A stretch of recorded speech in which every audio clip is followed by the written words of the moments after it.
हमारा जीवन धरती पर बहुत छोटा है। जैसे जनरेशन बढ़ते जाते हैं, एक एक कुछ जमाना बढ़ते जाते हैं, जवान जो लोगों का जो आयु है उसमें घटोतरी होते जाते हैं, है ना। पहले आदम हव्वा के समय पर 700, 800, 900 ऐसे था मनुष्य का आयु। उसके बाद जल प्रलय हुआ, जल प्रलय के बाद 120 पे आ गया, और अब 120 भी इतना भी कहीं जाता नहीं है। तो अभी मतलब बाइबल भजन संहिता में जब आते कहते हैं 70 या 80। अब पता नहीं, मतलब 70-80 भी बहुत मुश्किल है। अगर किसी को 70-80 साल का आयु अच्छा सा मिल गया तो मतलब वो लॉटरी है, वो बढ़िया है। किसी किसी को थोड़ा ज्यादा भी मिलता है तो अच्छा है। और फेसबुक में कल ऐसे स्क्रॉलिंग करते हुए मुझे एक मजाक किसी बोल रहा था, हमारे आयु अगर 70-80 साल मिल रहे उसमें 10 साल हम बाथरूम में हैं, बाथरूम और टॉयलेट में हैं, कम से कम 10 साल।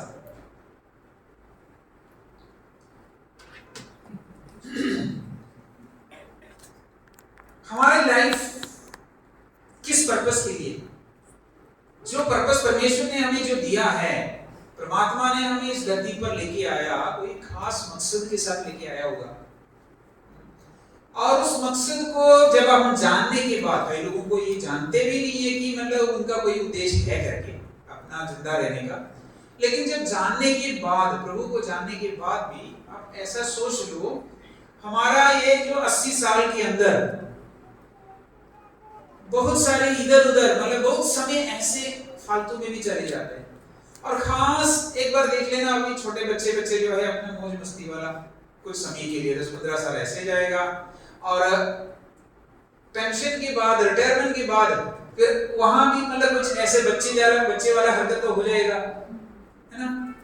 हमारे पेरेंट्स को देखना भी आजकल हमारे बच्चे जैसे ही है वो भी, तो मतलब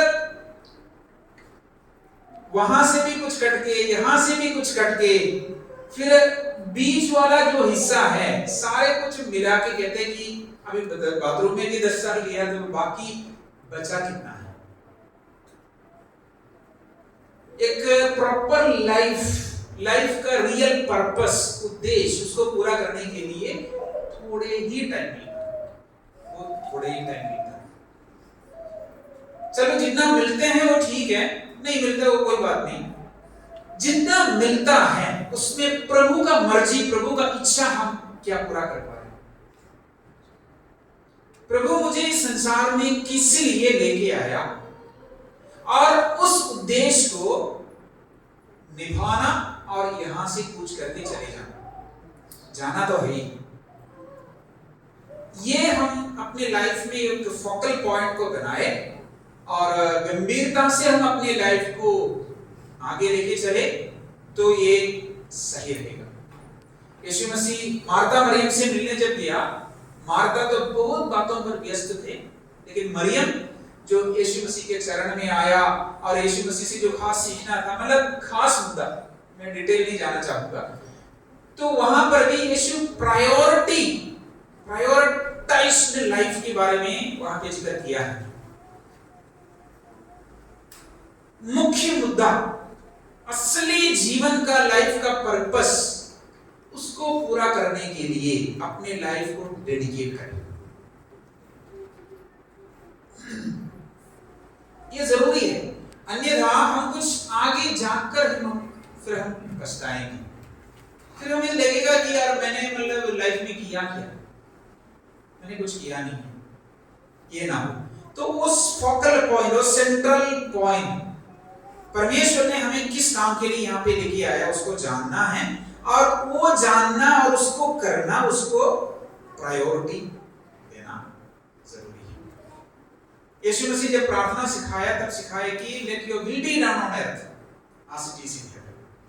हमारे जीवन में प्रभु का मर्जी पूरा करना, यही हमारा लाइफ का प्रायोरिटी है। अगर परमेश्वर की मर्जी पूरा करना हो तो परमेश्वर के वचन को भी सीखना जरूरी है।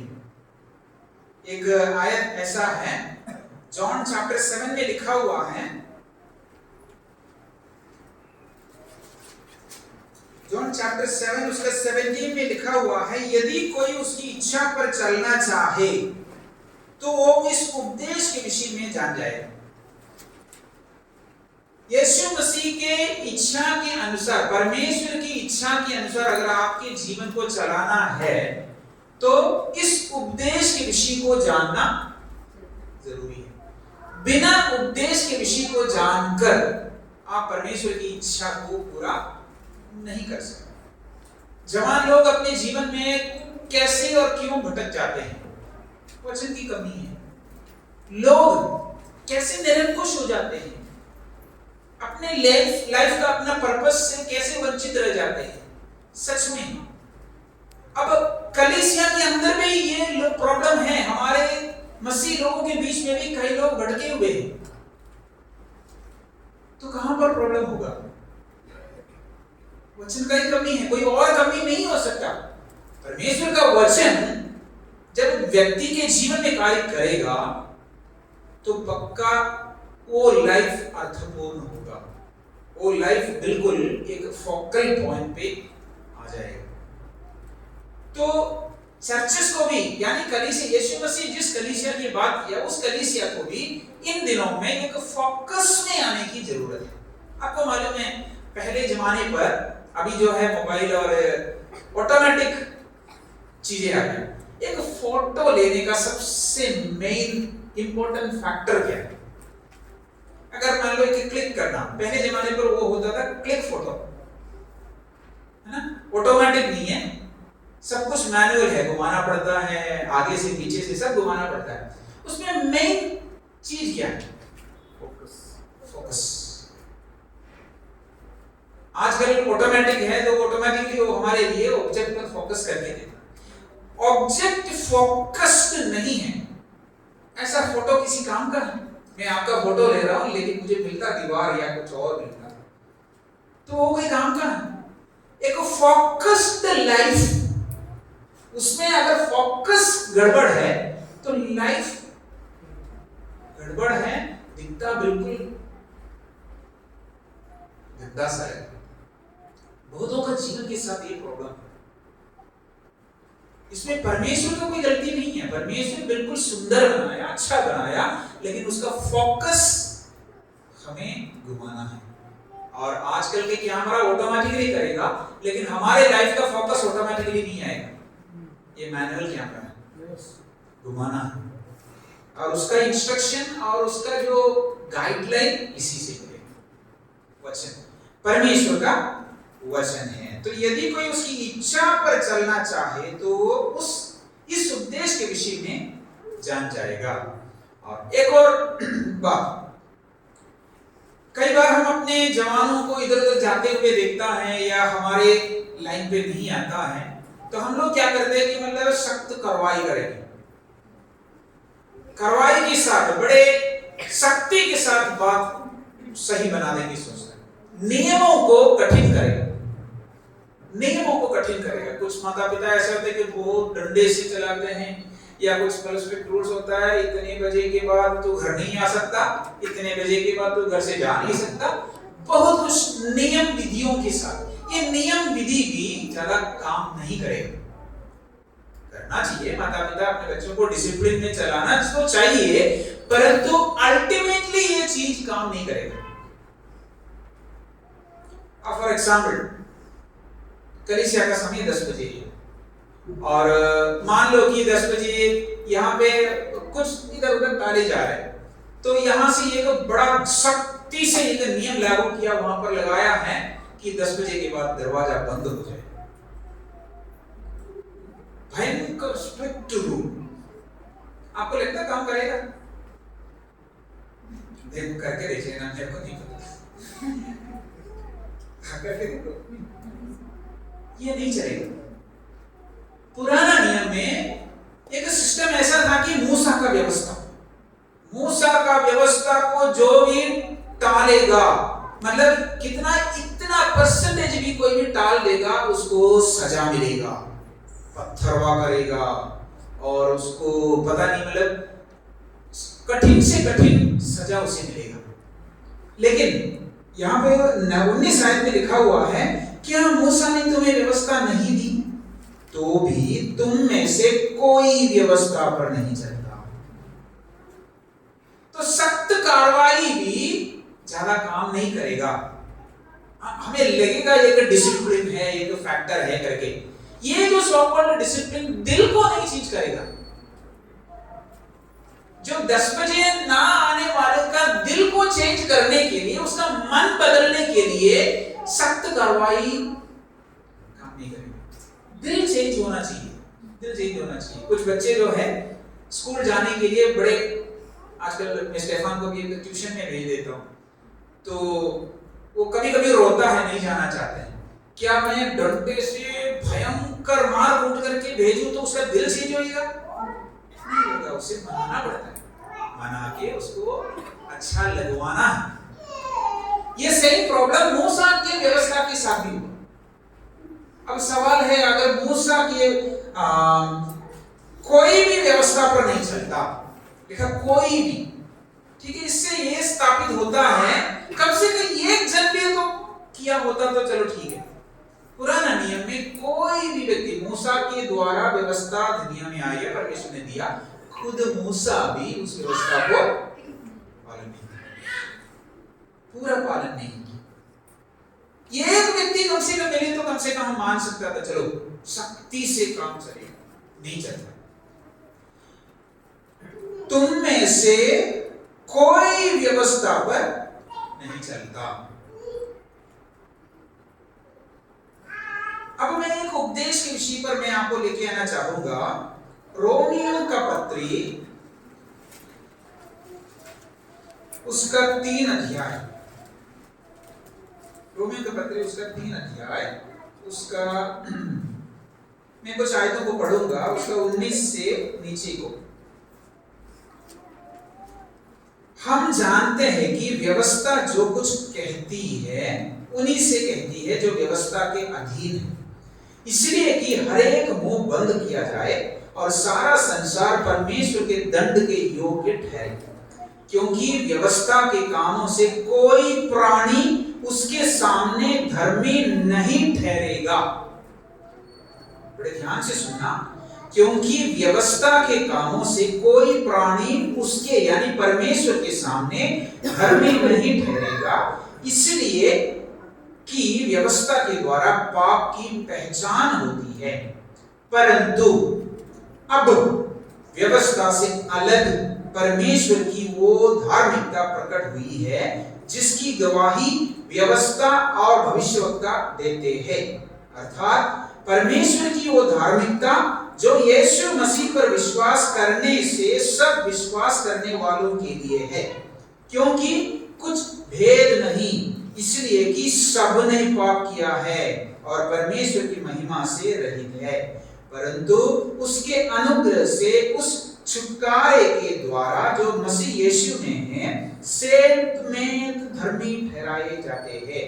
उसे परमेश्वर ने उसके लहू के कारण एक ऐसा प्रायश्चित ठहराया जो विश्वास करने से कार्यकारी होता है कि जो पाप पहले किए गए और जिन पर परमेश्वर ने अपनी सहनशीलता के कारण ध्यान नहीं दिया। रोमियो का पत्री 3 अध्याय, मार्टिन लूथर जो था, मार्टिन लूथर जो रिफॉर्मेशन का या आत्मिक नवीनीकरण का जो पिता जिसको कहलाते हैं, उसके लिए नया नियम में सबसे बड़ा सुसमाचार उनके लिए रोमियो का पत्री 3 अध्याय 21 आयत हुआ करता था। वो कहता इससे भी बढ़कर कोई सुसमाचार दुनिया में कुछ है ही नहीं, परंतु अब व्यवस्था से अलग, अब परंतु अब इसका मतलब कब, परंतु अब ये पुराने समय के बारे में वो जिक्र कर रहा है, अब तक नहीं पर अब यीशु मसीह के आने के विषय में वो जिक्र करता है। यीशु मसीह के आने के और यीशु मसीह के क्रूस के, यीशु मसीह के जीवन के बारे में उनका जिक्र है, परंतु अब तक नहीं था। अब तक क्या था? व्यवस्था।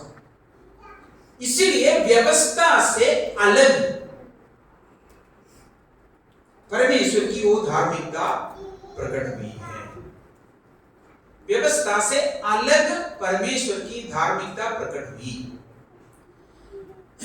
व्यवस्था परमेश्वर ने क्यों दिया? आप समझ रहे हो नहीं? व्यवस्था क्या कहता है, कि किस चीज को कहता है? पुराना नियम आप पूरा देखना कि कमांडमेंट्स, हुक्म, आज्ञाएं, व्यवस्था, ये एक ही बात है। पुराना नियम पूरे देखोगे, एक निर्गमन में 20 अध्याय में आप देखोगे 10 कमांडमेंट्स, और उसके साथ साथ और भी पता नहीं कितने 600 700 और छोटे मोटे सेरेमोनियल लॉज और सब कुछ है। ये परमेश्वर ने ये व्यवस्था सारे लोगों को क्यों दिया? यहां पर लिखा गया है कि कोई भी प्राणी व्यवस्था के कामों से संपूर्ण हो भी नहीं सकता। तुम में से कोई भी व्यवस्था पर नहीं चलता। मैं सोचता हूं, एक क्लास में टीचर एक क्वेश्चन पेपर डालता है और 50 बच्चे हैं, 50 में से 50 फेल हो गया। मान लो 50 में से 50 फेल हो गया, तो वो बच्चों का गलती नहीं है, वो टीचर का गलती है, क्योंकि ऐसा क्वेश्चन डाला होगा, या फिर टीचर ने अच्छा सा पढ़ाया ही नहीं होगा। ये सेम प्रॉब्लम यहाँ पे पुराना नियम में परमेश्वर व्यवस्था दिया और कोई भी उसको पालन नहीं किया। अगर परमेश्वर को ये चीज पता है तो फिर परमेश्वर व्यवस्था क्यों दी? अपने लोगों का काबिलियता, उसका जो कैपेसिटी वो जान नहीं पाया परमेश्वर। ऐसा व्यवस्था के बारे में थोड़ा अंडरस्टैंडिंग होना जरूरी है। व्यवस्था परमेश्वर इसलिए नहीं दिया कि आप उसको पालन करो, पूरे पालन करके उसके बाद परमेश्वर आपको 1 2 3 4 करके इनाम देंगे और उसके द्वारा परमेश्वर आपको स्वर्ग में लेके जाएंगे। ये नहीं था उसका पर्पस। पर यहूदी लोग इस बात को भूलिए, उसको समझ में नहीं आया कि इसका पर्पस क्या है। लिटरली व्यवस्था बहुत कठिन है, किसी से बनता नहीं है, तो परमेश्वर व्यवस्था क्यों दी? सिंपल लॉजिक ये है, व्यवस्था the minimum requirement of God. Minimum requirement नहीं कह सकता, क्योंकि परमेश्वर का जो धार्मिकता, पवित्रता, ये जो इतना भयंकर है, कम से कम तो इसको कोशिश करो, तब समझ में आ जाएगा, तेरे से नहीं बनेगा। जब एक व्यक्ति को ये समझ में आ जाएगा, तब परमेश्वर उनके लिए एक उपाय भी बताया। जिनको ये समझ में आता है तो उसे करना क्या है? पुराना नियम के मुताबिक किसी पशु को, किसी जानवर को लेके आना है और अपने निर्बलता के बदले, अपने पाप के बदले एक जानवर को बलि चढ़ाना होता था। और उस बलि के द्वारा उन्हें ये एहसास होना चाहिए कि आने वाले दिनों में एक असली बलि मेरे लिए हो जाएगा, होने वाला है। वो है भविष्यवाणी के द्वारा यीशु मसीह या मसीहा आने वाला, यीशु मसीह का जो बलिदान के बारे में उनको समझ में आना चाहिए। आज भजन संहिता जब हम पढ़ा, उसमें लिखा हुआ है, होम बलि और पाप बलि तो चाहता नहीं। ऐसा पढ़ा ना? परमेश्वर क्यों नहीं चाहता? और परमेश्वर ने ही स्वयं बताया ये विधि, इसको करो। मूसा के द्वारा परमेश्वर ने बोला, जब भी तू ये पाप करेगा तो ये वाला बलि चाहिए, वो गलती करेगा ये वाला बलि चाहिए। ये सब परमेश्वर ने बोला, पर भजन संहिता में लिखा हुआ है कि होम बलि, मैं बलि, पाप बलि मैं चाहता नहीं। क्या है इसका, ये कॉन्ट्रडिक्शन क्यों है? लोगों ने सोचा कि देखो परमेश्वर को भी हम फंसा सकते हैं। देखो मैंने गलती किया और परमेश्वर को मेरे ऊपर ज्यादा बोलना नहीं, क्योंकि मैं जानवर लेके आया और मैं करने वाला हूं, मेरे पास और भी बड़े बड़े जानवर रखा हुआ है तेरे को कुछ करने के लिए। मेरे से गलती ये हुआ था, एक बार बाइबल कॉलेज के टाइम पर, तो मुझे वहां से मैं 1 हफ्ते का छुट्टी लेके दिल्ली गया कुछ काम। तो हमारा नियम ऐसा होता है कि एक दिन भी अगर आपने लेट हो गया तो एक दिन के लिए 100 रुपये फाइन देना। तो मैंने क्या सोचा कि चलो मेरे पास पैसा है तो मैं दे दूंगा, मैं 6 दिन 8 दिन लगा के 300 रुपये देके तो सर भी कुछ मेरे ऊपर नहीं बोलेगा।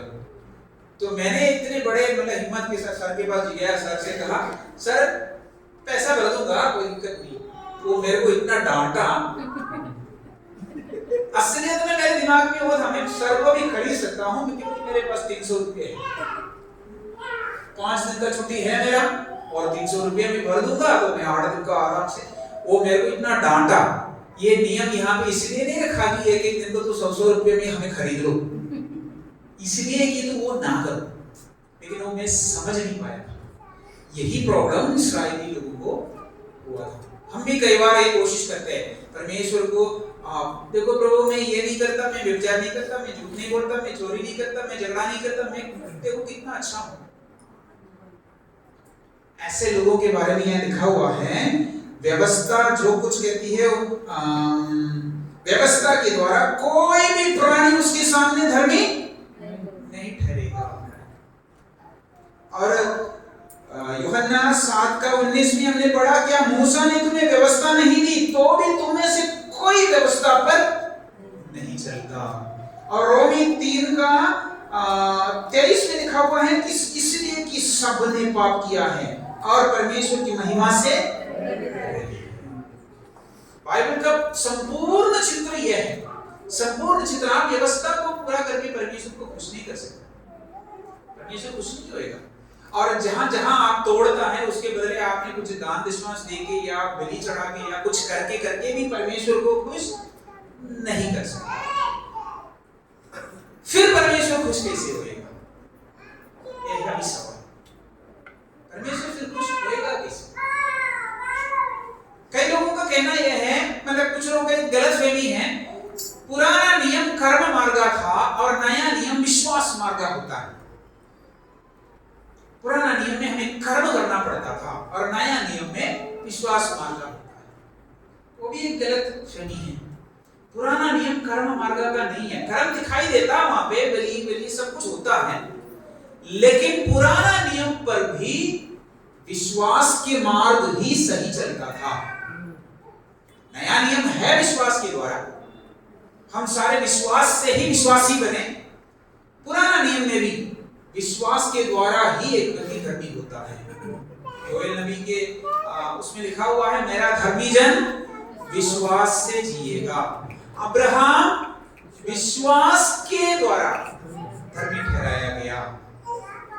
बहुत सारे इब्रानी के पत्र में आप देखना कि पुराना नियम के कई लोगों का नाम लेकर वहां पे लिखा हुआ विश्वास से, विश्वास से, विश्वास से, विश्वास से, सारी जो लिस्ट है विश्वास से ही। अब फिर क्या दिखाई देता? वो बलि जो भी होता वो क्या है? वहां पर भी एक व्यक्ति गलती किया, पाप किया और पाप के बदले वो एक जानवर, कोई भी एक जानवर जो विधि के हिसाब से लेकर आता है। अगर कोई धर्म गुरु वगैरह होता है, यहूदी जो धर्म गुरु होता है, जो पाखंडी होते हैं, वो लेकर आता तो उनका मन में ये है जैसे मैंने मेरे कॉलेज में पैसा देकर मैं अपने आप को बड़ा बंदा बनने के लिए कोशिश किया, वैसे वो सोचेगा कि देखो मैं गलती किया तो क्या हो गया, मेरे पास जानवर है, लो पकड़ो, मैं ठीक हूं। लेकिन दूसरा व्यक्ति वो लेके आएगा अपने कमजोरी के अंदर से, अपना निर्बलता में, और कहेगा प्रभु जी गलती हो गया, प्लीज आप इसे ग्रहण करना, मैं जानता हूं ये मेरे पाप के बदले कुछ भी नहीं है, मैंने किया जो पाप है उसके बदले में ये कुछ भी नहीं है। ये क्या है? अन्न बलि, भोजन बलि, मैल बलि, पाप बलि मैं ग्रहण नहीं करता, परमेश्वर कहता। कारण इसके बदले ये संपूर्ण नहीं है। मैंने 10,000 रुपए का कुछ चीज खराब कर दिया और उसके बाद मैं 10 रुपए दिया तो क्या काम पूरा होएगा? नहीं होएगा। और 10,000 मेरे पास है ही नहीं, मैं उस लायक नहीं हूं मैं दे सकता हूं, तो परमेश्वर कैसे खुश होएगा? बहुत बड़ा पाप करने के बाद एक छोटा जानवर लेकर जाना परमेश्वर खुश होएगा? नहीं होएगा। इसलिए परमेश्वर मेरे बलि से खुश नहीं है। परमेश्वर को उसके बदले में उस लायक एक बलि की जरूरत है, क्योंकि परमेश्वर धर्मी है।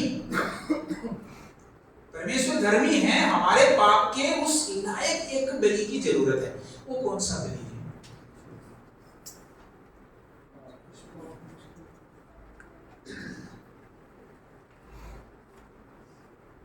25 आयत में, रोमियो के पत्री 3 अध्याय उसका 25 आयत में हम पढ़ते हैं, उससे परमेश्वर ने उसके लहू के कारण एक ऐसा प्रायश्चित ठहराया जो विश्वास करने से कार्यकारी होता है।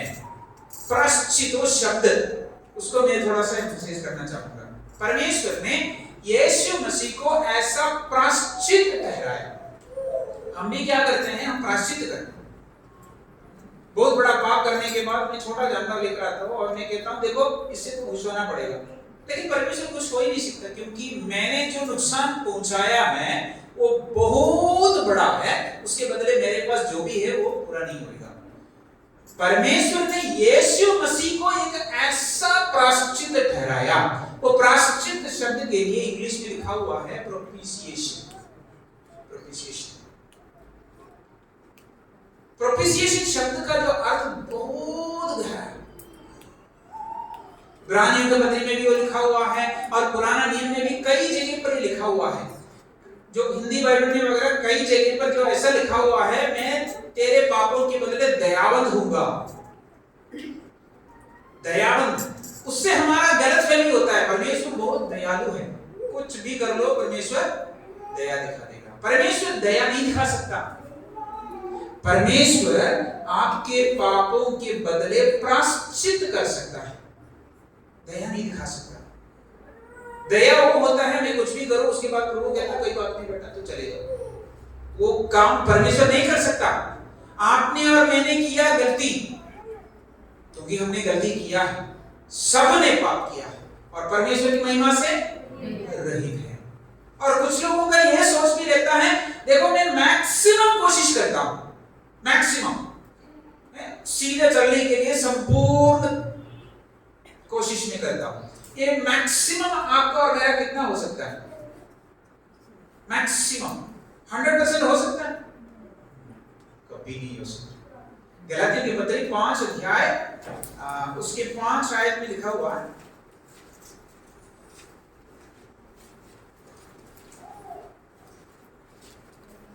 गलाती 5:3 में, फिर भी मैं हर एक खतना कराने वाले को जताए देता हूँ कि उसे सारी व्यवस्था माननी पड़ेगी। सारी व्यवस्था माननी पड़ेगी।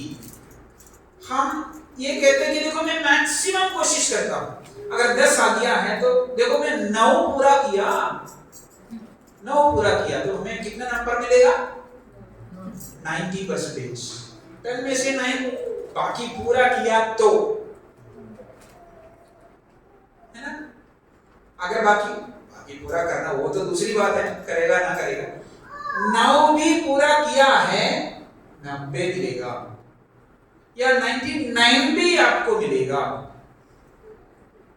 सारी व्यवस्था माननी पड़ेगी, यह है परमेश्वर का कंडीशन। तो क्रिश्चियनिटी में आपको पास मार्क 100, 99 नहीं है। स्कूल में पास मार्क 60% 40% होगा, लेकिन क्रिश्चियनिटी में पास मार्क, मिनिमम पास मार्क 100, इससे कम कोई मार्क होती है। तो फिर कैसे करेंगे? हमसे बनेगा? और व्यवस्था हमारे लिए करके देगा? व्यवस्था आपको जो लॉ रेगुलेशन जितना आपको बोलोगे उतना आपका दिमाग खराब हो जाएगा,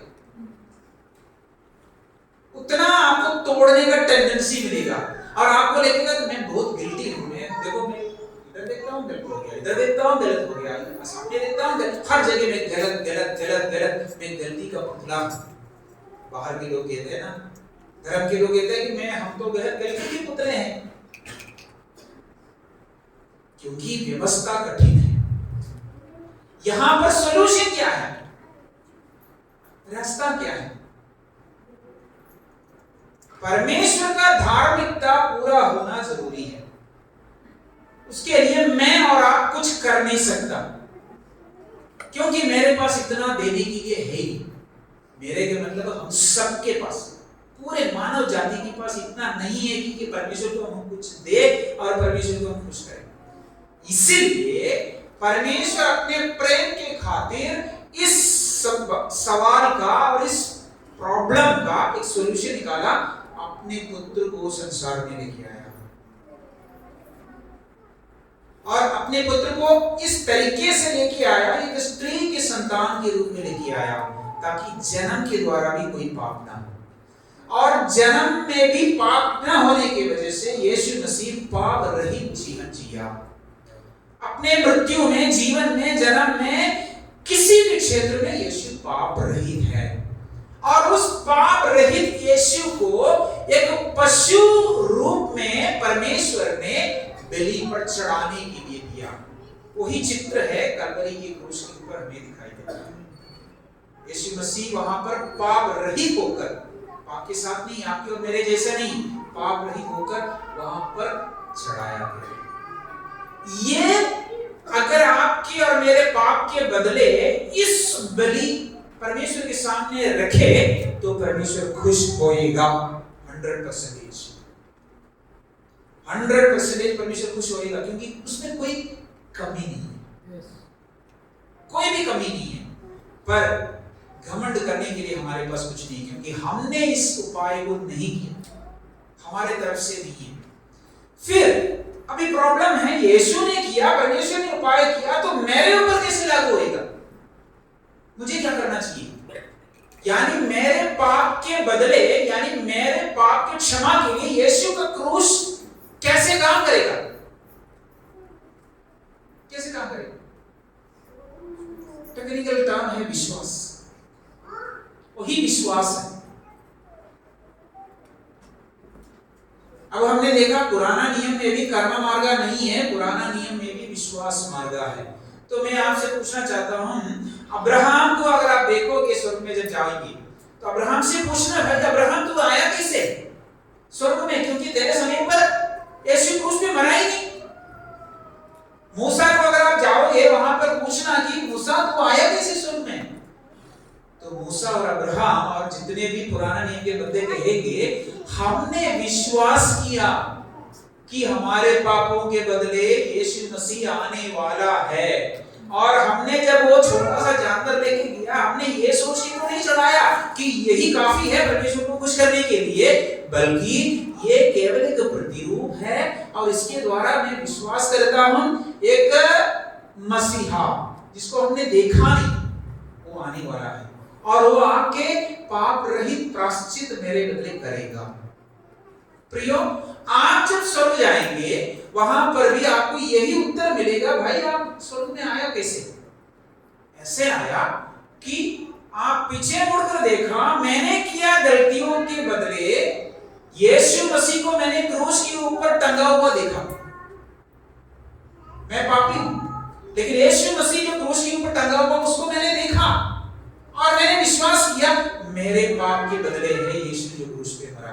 तो अब्राहम भी, मैं भी, आदम भी, जो भी पुराना नियम नया नियम की किसी भी व्यक्ति उद्धार पाना हो यीशु मसीह के द्वारा ही संभव होता है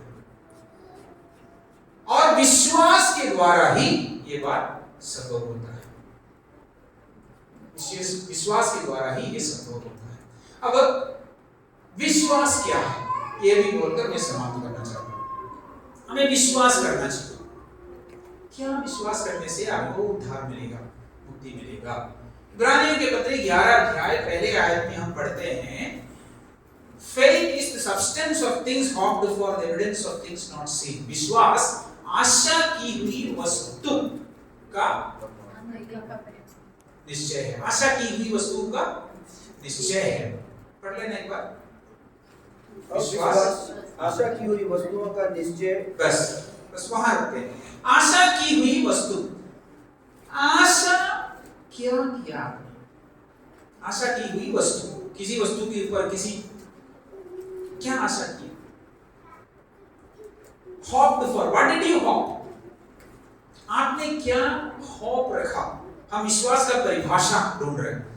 आपने क्या आशा की? किसी ने आपको सुसमाचार सुनाया होगा या कन्वेंशन में चलाया गया होगा। मतलब कई जगह मैंने ऐसे सुना कि आप उद्धार कैसे पाया। कन्वेंशन में पास्टर ने पूछा कि कौन कौन उद्धार पाना चाहते हैं, तो मैंने हाथ उठाया, तब मेरा उद्धार हुआ। ये मतलब वही आइडिया है, क्लियर नहीं है। सच में उद्धार पाने के लिए आपका विश्वास क्या होना चाहिए? आशा की हुई वस्तु, किस वस्तु पर आपने विश्वास किया?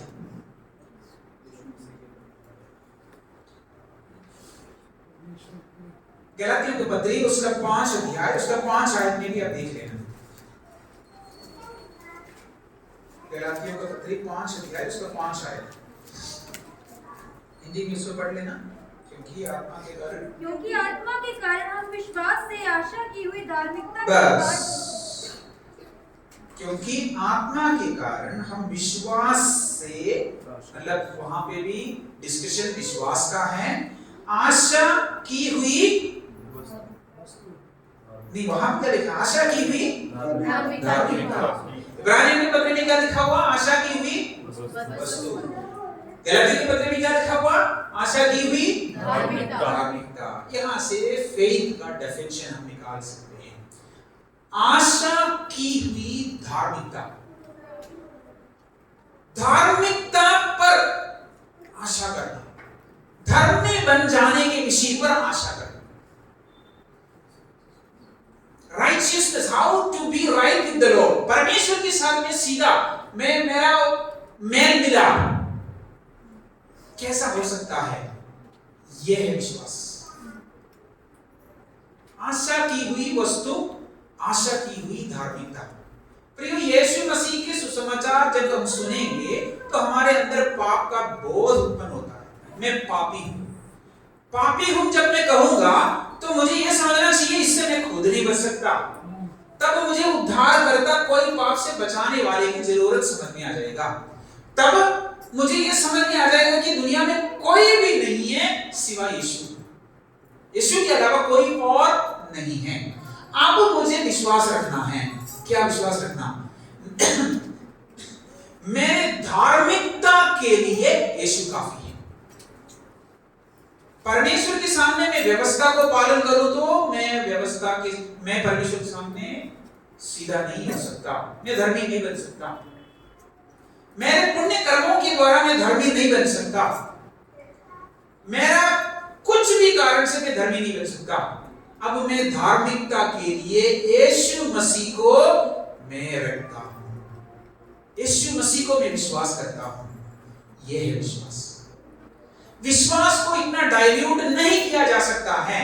कई लोगों के विश्वास यह है कि मेरा सब ठीक हो जाएगा, कर्जा उतर जाएगा, बीमारी ठीक हो जाएगा, और भी बहुत परेशानियां सब दूर हो जाएंगे।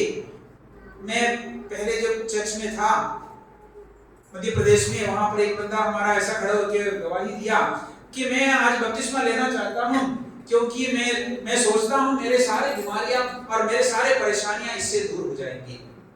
मतलब बपतिस्मा इसलिए लेना चाहता था कि अपने जीवन में बहुत परेशानियां हैं, उन सब चीजों से परमेश्वर मुझे बचाएगा। ये विश्वास नहीं है। मैं और आप परमेश्वर के सामने गलत है, और इस गलती के बीच में मुझे अगर धर्मी बनना है, धर्मी होना है परमेश्वर के सामने, तो मुझे यीशु मसीह के क्रूस के ऊपर विश्वास करना है। इसको कहता है विश्वास। इसके अलावा कुछ भी विश्वास के दायरे में नहीं आता। इसके अलावा कुछ भी विश्वास, असली विश्वास के दायरे में नहीं आ सकता। आज भारत की क्रिश्चियनिटी से, बड़े बड़े कन्वेंशन से, बहुत बड़े चर्चों से मेरा सवाल यह है, अपने लोगों तक ये सुसमाचार पहुंचा या नहीं? धार्मिकता के लिए यीशु मसीह पर विश्वास करना, बीमारी के लिए नहीं। हाँ, बीमारी के लिए भी विश्वास कर सकते हैं। यीशु मसीह का नाम काफी है बीमारी से छुटकारा के लिए। यीशु मसीह की क्रूस की कोई जरूरत नहीं है। यीशु मसीह का नाम काफी है बदरुओं से छुटकारा के लिए। यीशु मसीह का नाम काफी है कर्जा से छुटकारा के लिए। कोई भी चमत्कार के लिए यीशु मसीह का नाम काफी है। लेकिन यीशु मसीह का क्रूस की जरूरत है पापों से छुटकारा के लिए, धार्मिकता के लिए, धर्मी ठहराया जाने के लिए। यह है विश्वास, यह है सुसमाचार। इस पर विश्वास करो तो तू और तेरा घराना उद्धार पाएगा, मुक्ति पाएगा। इस विश्वास के साथ फिर कोई व्यक्ति विश्वास से पीछे हट नहीं सकता। तंगी आएगा, मुसीबत आएगा, परेशानी आएगा, लेकिन परमेश्वर के साथ हम सीधा है, परमेश्वर के सामने हम धर्मी जैसे हैं, फिर मुझे डरने की जरूरत नहीं है। मेरा पिछड़ा जो बीता हुआ काल मुझे बाद में सताया नहीं जा सकता, यादें मुझे सताया नहीं जा सकता। कई बार मसीह लोगों को अपने विश्वास जीवन में आगे बढ़ने से रोकने वाली बात यह है कि मैंने क्या क्या किया है पिछले दिनों में, पिछले जीवन में। कैसे परमेश्वर माफ कर सकता है? परमेश्वर माफ इसलिए नहीं कर सकता कि आपने तौबा किया, परमेश्वर इसलिए माफ कर सकता है कि आपने किए पापों के बदले उनका अपना पुत्र का बलिदान हो गया, इसलिए माफ कर सकता है। मार्टिन लूथर एक बार अपने कमरे में प्रार्थना कर रहा था। प्रार्थना करते वक्त खुद शैतान अपने कमरे में आया और एक बड़ा लिस्ट उसके सामने लेके आया। वो धर्मी ठहराया जाने के बारे में बहुत बड़ा प्रचार करने वाला था। तब उसने शैतान उनके सामने, देखो फलाना तारीख को फलाना टाइम पे तूने ये किया, तूने ये पाप किया, बहुत बड़ा लिस्ट लेके आया। मार्टिन लूथर कुछ भी नहीं बोला, तूने सही कहा शैतान, लेकिन यीशु मसीह का लहू, यीशु मसीह का मृत्यु, इन सब मैंने पुराने किए हुए सब पापों के बदले काफी है। अब मैं धर्मी हूं, मैं धर्मी ठहराया गया। यह है विश्वास। आज मैं मेरे संदेश को यहां पे समाप्त करना चाहता हूं। यीशु मसीह हमारे प्रायश्चित है, कोई और प्रायश्चित परमेश्वर के सामने चलेगा नहीं। व्यवस्था के द्वारा कोई भी धर्मी, कोई भी प्राणी धर्मी नहीं ठहराया जा सकता। आप लाखों मर्जी कोशिश करो, नहीं बनेगा। हर धर्म कोशिश करता है, अपने कोशिशों में जारी रहता है, इसको करो, इसको करो, इसको ना करो, इसको ना करो। करना ना करने से परमेश्वर कुछ नहीं होगा। यीशु मसीह मेरे पापों के बदले क्रूस पर बलिदान हुआ है, इस बात के ऊपर संपूर्ण निश्चय, ट्रस्ट, भरोसा करने पर आपका बेड़ा पार हो जाएगा, आपका मुक्ति हो जाएगी, आपका उद्धार हो जाएगा। इस पे दो पक्ष हैं, अपने आंखें बंद करें। परमेश्वर पिता आपको धन्यवाद करते हैं, खास आज आपका मेज भी हमारे बीच में है। प्रभु आपके मृत्यु को याद करने के लिए हमें दिया हुआ ये रस्म हमारे बीच में जब है, प्रभु जी इसको जब याद करेंगे हमें ये याद आना है कि मैं पाप किया और मेरे पापों के बदले यीशु मसीह क्रूस के ऊपर बलिदान हुआ और मेरे पापों का क्षमा उसी से हुआ। उसकी याद के लिए ये दाखरस और रोटी यहाँ पे हमारे सामने है, इसको ग्रहण करके परमेश्वर आपके मृत्यु के सौभाग्य होने के लिए और आपके मृत्यु का याद करने के लिए हमें मदद सहायता करें। धन्यवाद प्रभु, इस कलीसिया के लिए आदर महिमा आपको मिले, यीशु के नाम से मांगते हैं, आमीन।